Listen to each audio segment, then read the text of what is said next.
Let's start off with vanadyl sulfate. This is a mineral that actually mimics the effect of insulin. It will help your body respond better to insulin, and it acts a little bit like insulin.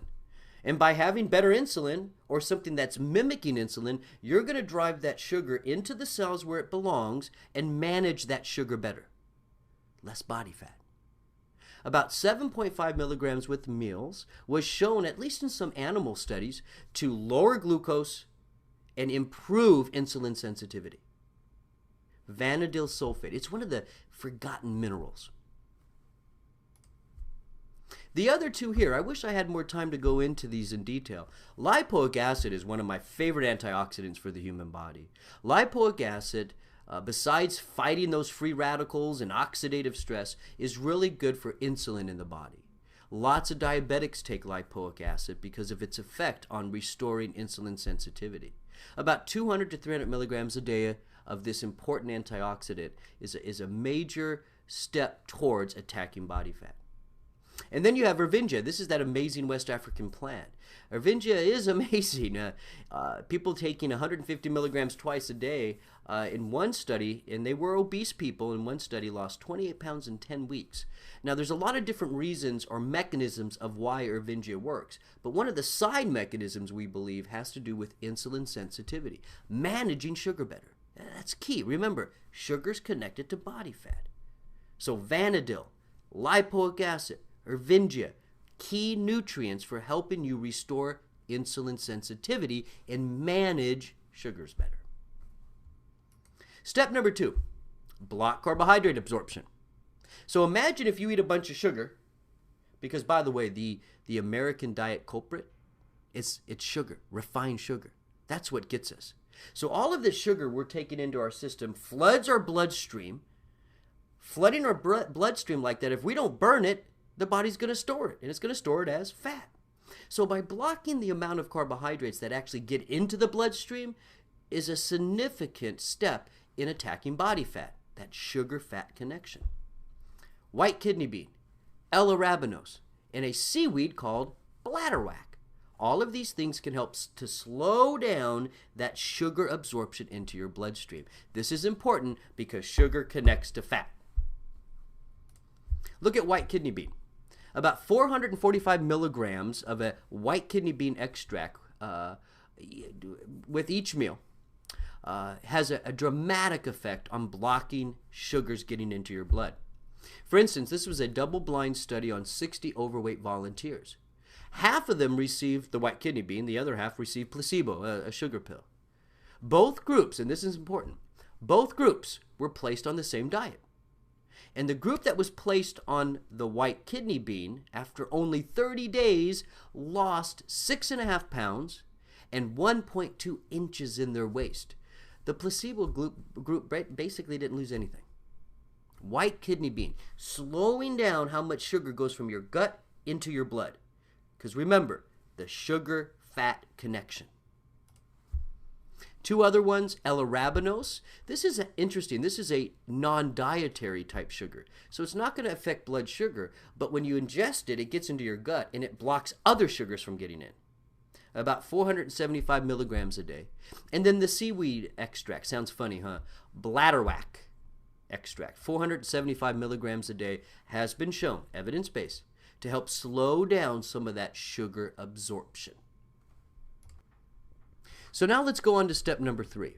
So we've talked about the sugar-fat connection. Now what we want to talk about is increasing your resting metabolic rate. This is the number of calories you basically burn at rest. Now the best way to do this is exercise. But in addition to that, we want you to try some of these nutrients. Fucoxanthin, green tea, and 7-keto-DHEA. Again, why is this important? The more calories you're burning at rest, the more fat you're going to burn, because your body has to tap in to that stored energy, that stored fat, to support a higher metabolic rate. Fucoxanthin with pomegranate seed oil, about 200 milligrams a day. This is wonderful stuff. This is a brown seaweed that promotes a youthful metabolic rate. It actually gets inside the fat cell and activates this protein called UCP1. When you activate this protein, you prevent fat cells from growing up and maturing into adult fat cells. And it also controls the number of fat cells being developed. Adding pomegranate seed oil seems, well, not sure why, but it seems to enhance the effect of this. A 16-week study showed that fucoxanthin pomegranate blend could result in weight loss of nearly 15 pounds versus 3 pounds in the placebo group. Green tea. Man, it's one of the best things you can do for your body. A 12-week study showed that people on green tea, in this case it was 38 healthy men, half were put on green tea, half were put on placebo, just like the other study, fed the exact same diet. Those on the green tea lost more weight, waist circumference, and lost more body fat. This one here is 7-keto-DHEA. It's a metabolite of an important androgen in the body called DHEA. In this form, this 7-keto form, it's a thermogenic. It helps you to burn fat, but it doesn't stimulate you. In one study, there was half of them, again, on the 7-keto, about 100 milligrams a day, and the other 100 milligrams twice a day, and then the other half were on placebo. Those taking the 7-keto-DHA twice a day had significantly more weight loss, around 6.3 pounds versus 2 pounds in the placebo group. Why? The resting metabolic rate increased. So attacking body fat comes down to sugar-fat connection. That's the first two steps. Restoring insulin sensitivity, blocking carbohydrate absorption. Okay? The third step was about burning more calories at rest, increasing the resting metabolic rate. Focus on that. Keep it simple. Follow your 250-250 weight loss rule. Develop that daily calorie deficit, and then apply some of these steps here. Insulin, carbohydrate absorption, blocking it, and then increasing your resting metabolic rate. Apply some of these nutrients, and you're going to sustain that daily calorie deficit, and then you're going to have lasting, healthy weight loss. One last thing about exercise. This may sound a little odd to you guys, but it's the truth. If you're going to exercise to try to burn fat, it is better to exercise in the morning on an empty stomach.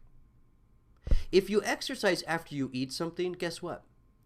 Your body, to supply energy for those moving muscles, is simply going to get the energy from the food you just ate. If you want to tap into the body fat, which represents stored energy, you need to do it on an empty stomach. Now, when I first started exercising on an empty stomach, it took me a while to get used to it. I actually had to cut my exercise time down and build up to it. But when I did, and I was able to get a good sustained exercise program going in the morning on the empty stomach, I saw a lot of body fat loss.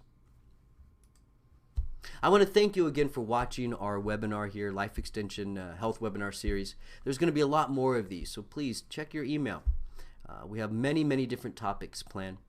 Now, if you have any specific questions, it's simple. Do this. Call one of our health advisors. There's no obligation. It's free. It's 1-866-542-9349. They're standing by right now. Call them. Ask them your question. You could also go to a special web page. If you see on your screen here, this web page, if you just copy and paste this into your browser, it'll open up a special landing page that will talk about some of the nutrients that I just discussed. Again, my name is Dr. Michael Smith. Thank you for joining our webinar series, and look for some more. We're excited about this. Come join us. Have a great day.